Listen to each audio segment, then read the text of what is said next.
The message in this video is to take the time, always take the time to understand your data before you start using it and building things with it. Sorry for the poor quality Windows Paint job here. I think I got all of the blood out of the picture. Anyway, you get the idea. Donc le message de ce vidéo ici est de toujours prendre le temps pour comprendre vos données.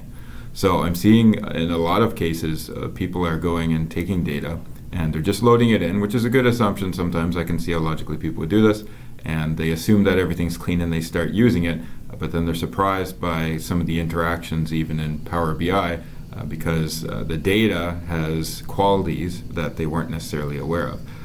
Donc c'est toujours important de prendre le temps de comprendre vos données, just to make sure that if there are abnormalities, you take the time to get rid of them so that you understand them. That way, if you or anybody else is working with your data set, you're aware of any abnormalities that may be there, and perhaps you've already taken the time to clean it up.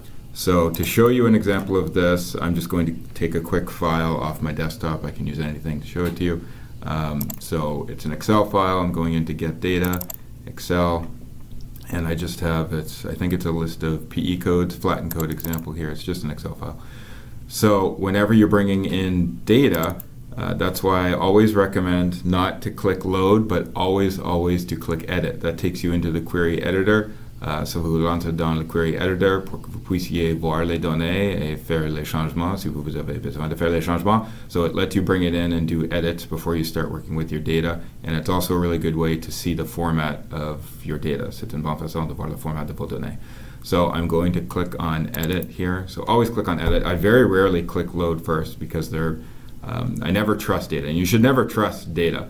Even if the data is from a high quality source, if you've never worked with it before, always go in and look at it so you can understand it before you start using it.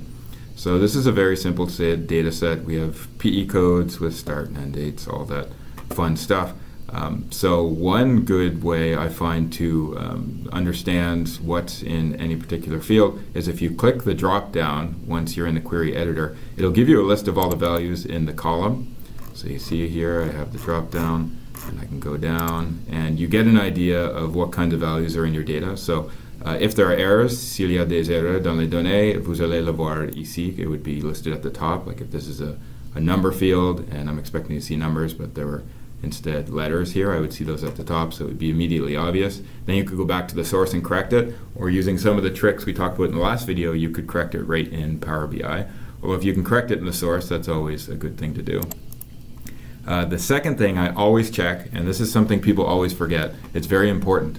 The data type for each field, it's listed here. See the icon in the top left?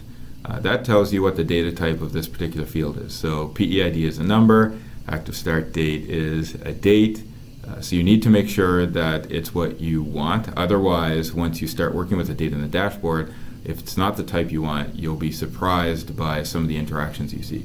Par exemple, si vous avez une colonne qui est un numéro, mais vous voulez que ce soit une date, in the dashboard view, if it's a number and it's not a date and you wanted it at a date, you won't be able to interact with it in the same way, because Power BI, if it detects a date field, you remember it gives you the date hierarchy, so you can pick year, quarter, and you can do drill down. But if you have a date field that's instead classified as a number because your data source had it done incorrectly, or maybe when Power BI imported it, it didn't pick the right date or the right type, you won't get to do those interactions on the dashboard. So as a first step, I always check each column to make sure it's the data type that I want. Toujours, je vérifie le type de données de chaque colonne so that I make sure that it's exactly what I want. So I'm going across here just to see like a title of the PE code. Yep, that's ABC. That means that's text. If I keep going over here, everything I would expect normally. Right here, oh, here's one actually. Level 7 PE ID. So this is supposed to be a PE ID, but for whatever reason, Power BI brought it in as a date. See, there's a date here. That's probably Excel had it incorrectly classified in my file. So si vous voulez changer le type de données d'une colonne, cliquez à droite et vous pouvez sélectionner le type de colonne que vous voulez. So all you have to do is select the field, and then you right-click and you say Change Type, and you can put it whatever you like. See right here, it's incorrectly classified as a date. I want it a whole number. And then I'm just going to add a new step here. And then now it correctly classifies that field as a number type, which is what I wanted. If you don't do that, and this has happened even to me a lot, if I skip right to the dashboard and I start doing visualizations, if there are issues in the data that I missed, I waste time because I go and do visualizations and I'm getting things I'm not expecting. So whenever possible, always come into the edit mode, check your data types, make sure there aren't unexpected values in your data, clean it up, and then go to your dashboard. So once you're done doing all of your cleaning, to exit the query editor, you always remember, vous devez cliquer close and apply up here. So I'm going to click close and apply, and it'll take me to the dashboard view. So now that I think I've cleaned my data, I can start doing visualizations. Mais avant que je fais ça, vous pouvez toujours faire les visualisations pour voir s'il y a des autres errors or abnormalities in your data. So it's always a good idea before you actually start making the dashboards that you're trying to make to do some random visualizations to make sure you haven't missed anything, if there are any outliers in your data that are abnormal. Always visualize your data before you actually start working with it for the final product. It's another good way to make sure you haven't missed something when you're cleaning your data.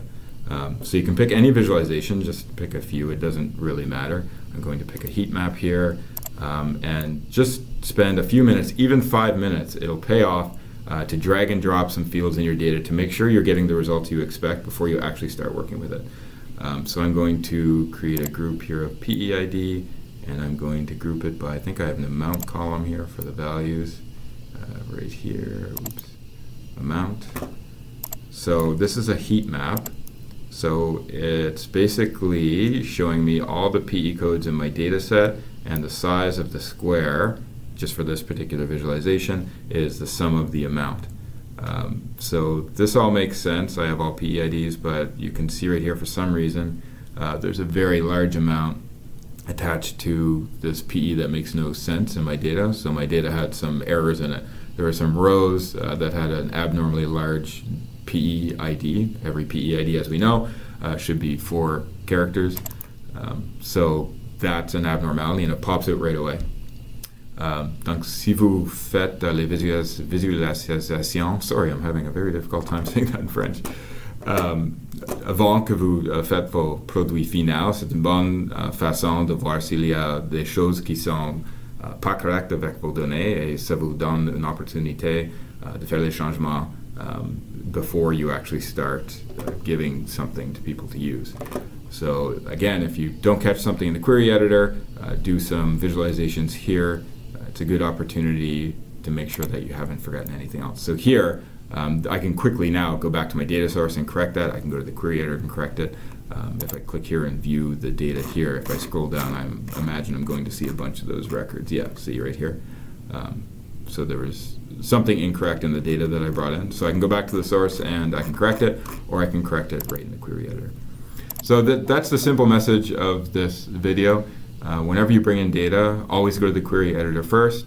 Make sure you click the columns, make sure there's data in there that you're expecting, make sure the type of the data for the columns is what you want it to be, otherwise you won't be able to interact with it in the way that you would like in the dashboard. And then once you're okay with your data in the query editor, close it, go to your dashboard, and then spend 5 or 10 minutes, it will always pay off, doing visualizations, just ad hoc, random visualizations to make sure that your data is clean and you haven't missed anything. If you have missed something, usually it'll pop out in one of the visualizations that you're picking, and you can go back to the source and make the corrections, or you can make the corrections right in Power BI. All right, so that's it for today.